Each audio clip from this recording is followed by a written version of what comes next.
ચાલો તો આપણે ગયા લેક્ચરમાં સ્થિતિ ઊર્જા વિશે વાત પૂરી કરી. બરાબર.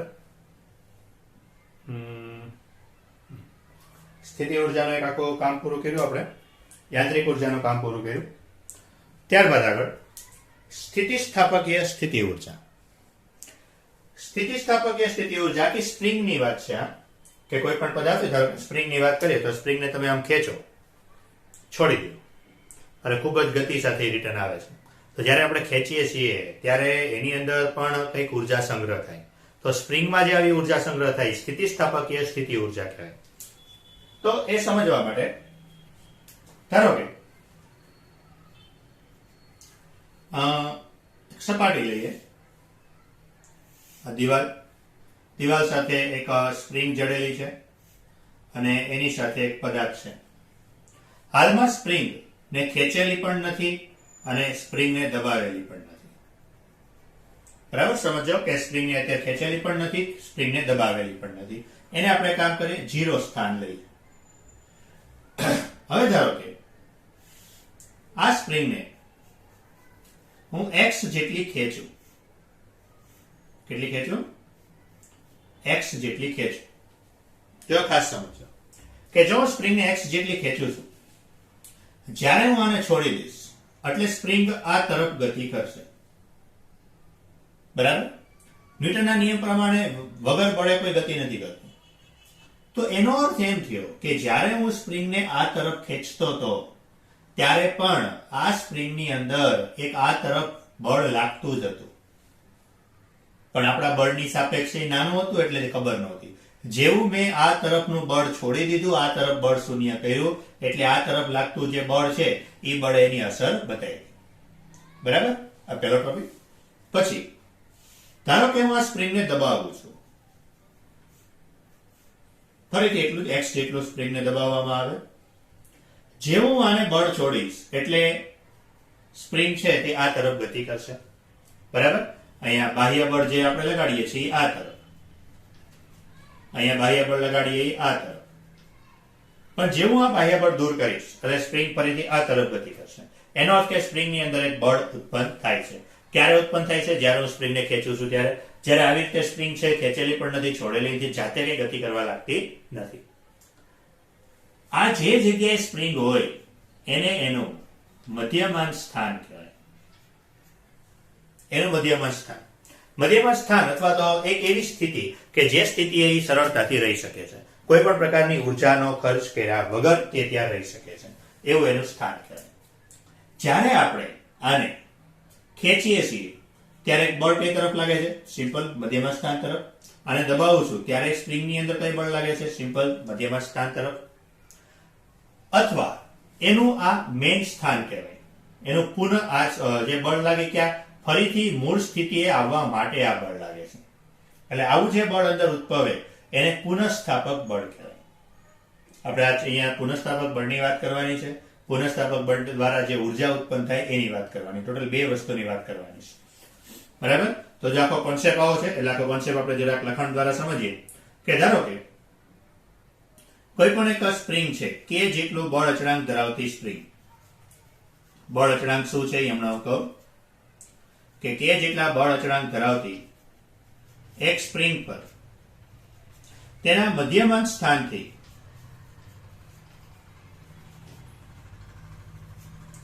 x જેટલી ખેંચવામાં અથવા x જેટલી દબાવવામાં આવે.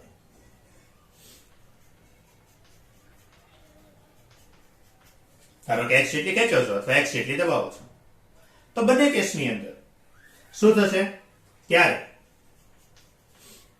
આ સ્પ્રિંગની અંદર અથવા સ્પ્રિંગ દ્વારા બાહ્ય બળની વિરુદ્ધ દિશામાં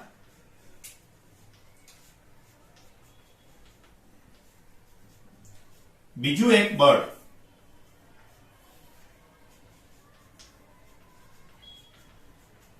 તેના મધ્યમાન સ્થાન તરફ ઉદ્ભવે છે. બરાબર, કે જ્યારે આપણે સ્પ્રિંગને ખેંચીએ છીએ કોના દ્વારા? સ્પ્રિંગ દ્વારા. તો સ્પ્રિંગ પોતે જ આ બળ ઉદ્ભવે છે, પોતે ઉત્પન્ન કરે છે આ બળ. આ બળ આપણે ઉત્પન્ન નથી કરવું પડતું, આપણે તો બહાર ખેંચ્યું. બળ તો વિરુદ્ધ દિશામાં લાગે છે. મેં આમ દબાવીશ, બળ આ દિશામાં ઉત્પન્ન થાય છે. એટલે બળ એક વિરુદ્ધ દિશામાં ઉત્પન્ન થાય છે. આ પ્રકારના બળને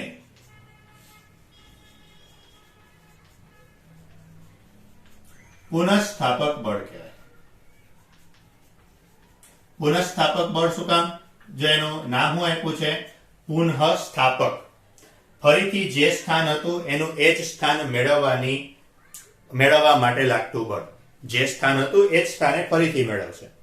બરાબર, એટલે એને શું કીધું? એનું પુનઃસ્થાપક બળ કીધું. એટલે ધારો કે આપણે સિમ્પલ એક આવું ઉદાહરણ લઈએ કે આને આમ વાળીએ પછી છોડી દઈએ તો એ ફરીથી મૂળ સ્થિતિમાં આવી જાય છે. એનો અર્થ શું થયો?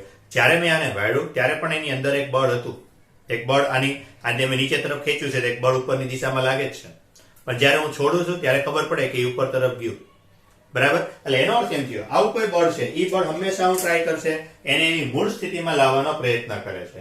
એટલે એવું જે બળ હોય એને કહેવાય પુનઃસ્થાપક બળ. ચલો, પુનઃસ્થાપક બળના થોડા ગુણધર્મ જોઈએ.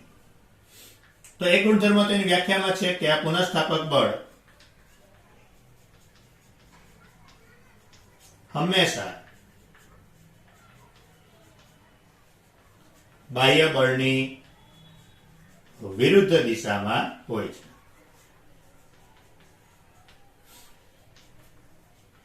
બરાબર, એક ગુણધર્મ તો એ છે. બીજું, બાહ્ય બળની ગેરહાજરીમાં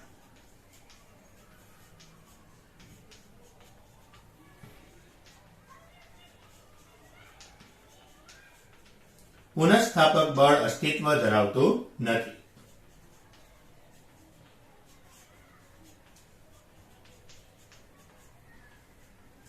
બાહ્ય બળ નથી તો એની અંદર કોઈ પુનઃસ્થાપક બળ નથી. બરાબર, એટલે ધારો કે આ અત્યારે આમને આમ છે તો એનો અર્થ કે આમાં કોઈ પુનઃસ્થાપક બળ નથી, કારણ કે આને એની મૂળ સ્થિતિ આવવાની જરૂર જ નથી. અત્યારે મૂળ સ્થિતિ એ જ છે. જો હું એને આમ બળ લગાડું તો અંદર પુનઃસ્થાપક બળ ઉત્પન્ન થાય. એટલે પુનઃસ્થાપક બળ માત્ર ક્યારે ઉત્પન્ન થશે? જો બાહ્ય બળ હોય તો. બીજી એક વસ્તુ જો, મેં x આ જેની લંબાઈ છે લંબાઈમાં વધારો કર્યો તો પુનઃસ્થાપક બળ ક્યાં લઈ ગયું? ઘટાડા તરફ. બરાબર, કે લંબાઈમાં વધારો કર્યો તો પુનઃસ્થાપક બળ ક્યાં લઈ ગયું? ઘટાડા તરફ. લંબાઈમાં ઘટાડો કર્યો તો પુનઃસ્થાપક બળ ક્યાં લઈ ગયું? વધારા તરફ. આના પરથી બીજું ખબર પડે કે પુનઃસ્થાપક બળ હંમેશા પદાર્થની લંબાઈના અથવા તો પદાર્થના ફેરફારના પરિમાણના ફેરફારની વિરુદ્ધ દિશામાં હોય છે.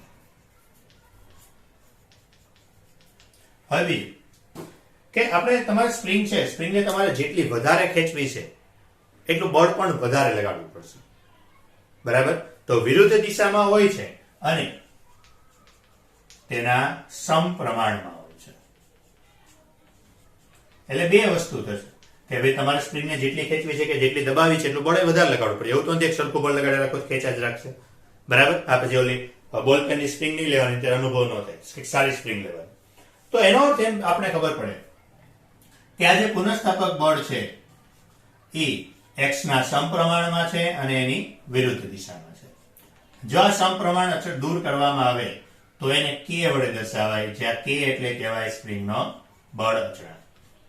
આ હંમેશા અચળ હોય. સ્પ્રિંગનો બળ અચળાંક હોય ને એ હંમેશા અચળ હોય. બરાબર, એ બળ અચળાંકનો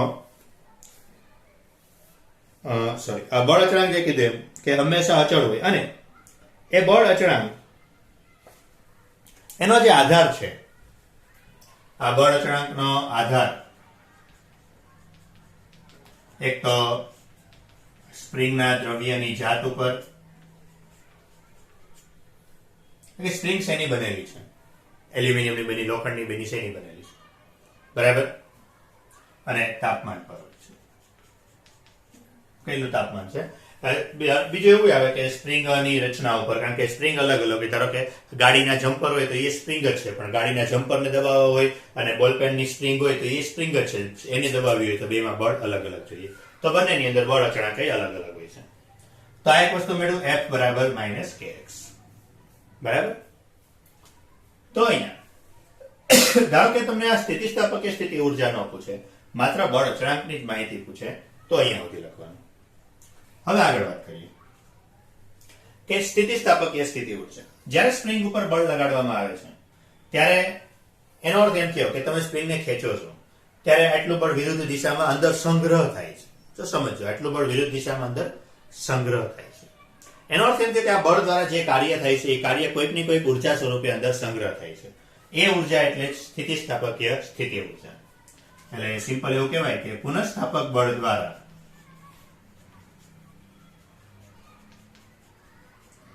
પદાર્થમાં, અહીંયા પદાર્થ શબ્દ લખું છું, પછી સ્પ્રિંગ લ્યો કે કોઈ પણ પદાર્થ લ્યો, કે પુનઃસ્થાપક બળ દ્વારા કોઈ પણ પદાર્થમાં સંગ્રહ થતી ઉર્જાને સ્થિતિસ્થાપકીય સ્થિતિ ઉર્જા કહેવાય.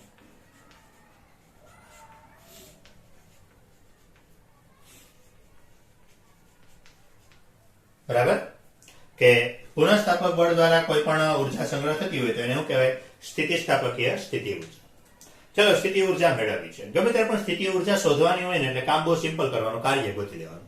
એના પર જેટલું કાર્ય થતું હશે એ બધું જ કાર્યની સ્થિતિ ઉર્જા સ્વરૂપે હંમેશા સંગ્રહ થાય. હાલો, કાર્ય શોધવું છે તો કાર્ય શોધવું એટલે ફરીથી સવાલ ઉભો થાય. બે પ્રકારના આપણી પાસે કાર્ય છે, એક અચળ બળ દ્વારા, એક ચલ બળ દ્વારા. બરાબર. તો આની અંદર કયું બળની વાત કરશું?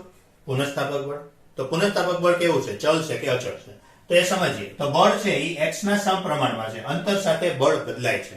અંતર સાથે બળ બદલાય છે એનો અર્થ એ થઈ ગયો કે બળ ચલ છે. ચલ બળ છે તો માટે આ પુનઃસ્થાપક બળ દ્વારા થતું કાર્ય, તો કાર્ય મારે શું લેવું પડશે? W બરાબર સંકલન F. અહીંયા dx લખો કારણ કે મેં સ્થાનાંતર x દિશામાં લીધું છે. ચલો કિંમત મૂકી દઈએ. તો F બરાબર શું છે? -kx. બરાબર. k તો અચળ હોય, લિમિટ ક્યાંથી ક્યાં સુધી લેશું? 0 થી x. બરાબર. એટલે અહીંયા તો 0, પછી x આમ હોય કે x આમ હોય, પણ x. તો x નું સંકલન, તો x નું સંકલન કાંઈ ન હોય એટલે 1 હોય. તો સંકલન કરશો એટલે શું થાય? ઉપર 1 છેદમાં 1 વધારો, upper limit minus lower limit મૂકી દો એટલે સૂત્ર મળશે 1/kx. એટલું કાર્ય થયું. આ ઋણ નિશાની તો માત્ર શું દર્શાવે છે કે બળ અને સ્થાનાંતર એકબીજાની વિરુદ્ધ દિશામાં છે. ઋણ નિશાની માત્ર શું દર્શાવે છે? બળ અને સ્થાનાંતરની વિરુદ્ધ દિશા દર્શાવે. તો આટલું કાર્ય એના પર થયું છે એનો અર્થ શું થયો કે જ્યારે તમે સ્પ્રિંગને ખેંચો છો ત્યારે આ કાર્ય જેટલી ઉર્જા એમાં સંગ્રહ થશે. તો માટે આ સ્પ્રિંગની સ્થિતિસ્થાપકીય સ્થિતિ ઉર્જા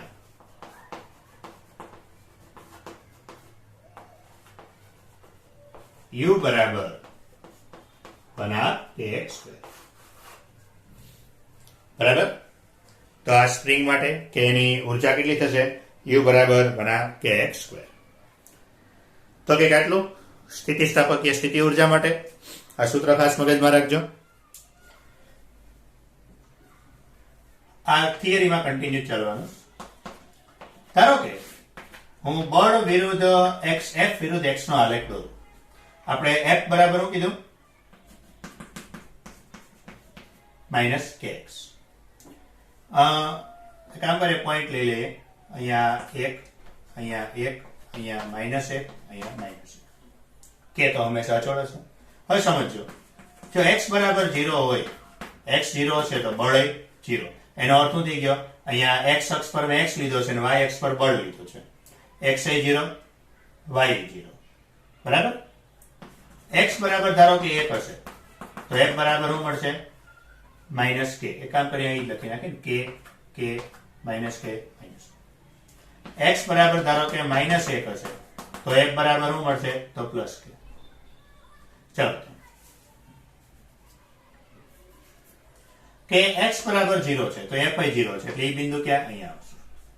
x બરાબર 1 હોય ત્યારે f બરાબર -k એટલે એ બિંદુ મને અહીંયા ક્યાંક મળશે.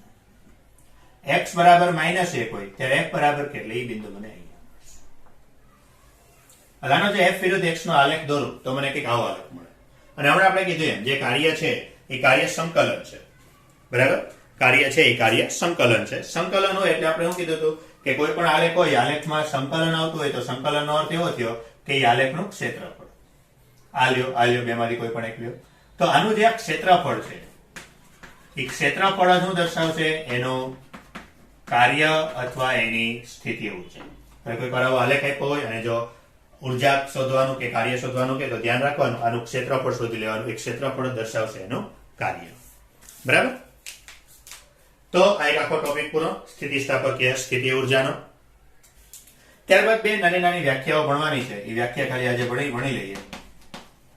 એક છે સંરક્ષી બળ અને એક છે અસંરક્ષી બળ. સંરક્ષી બળ અથવા તો સંરક્ષી બળ દ્વારા કાર્ય, એના સૂત્ર કાલે વાત કરશું. આજે માત્ર વ્યાખ્યા જોઈ લઈએ. સંરક્ષી બળ દ્વારા કાર્ય, જે બળ દ્વારા થતું કાર્ય તે પદાર્થના માર્ગ પર આધારિત ન હોય, માત્ર તેના સ્થાન પર આધારિત હોય.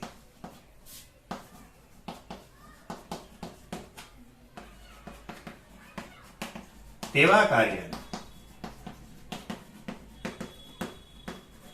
સંરક્ષી બળ દ્વારા થતું કાર્ય કહેવાય.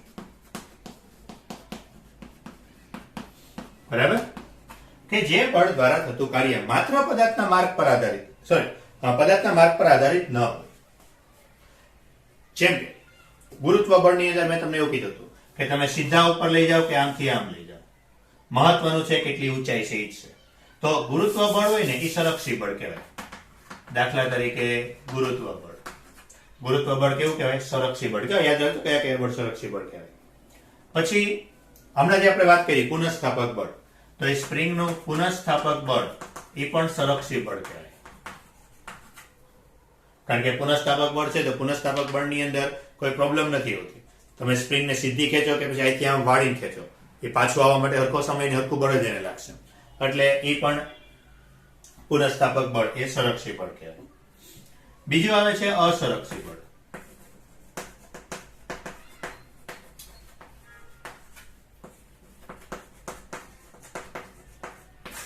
અસંરક્ષી બળ દ્વારા કાર્ય, તો વ્યાખ્યા તમને આની પરથી ખબર પડી જ ગઈ હશે. હું લખશું કે જે બળ દ્વારા થતું કાર્ય તે પદાર્થના માર્ગ પર આધારિત હોય તે બળને અથવા તે કાર્યને અસંરક્ષી બળ દ્વારા થતું કાર્ય કહેવાય.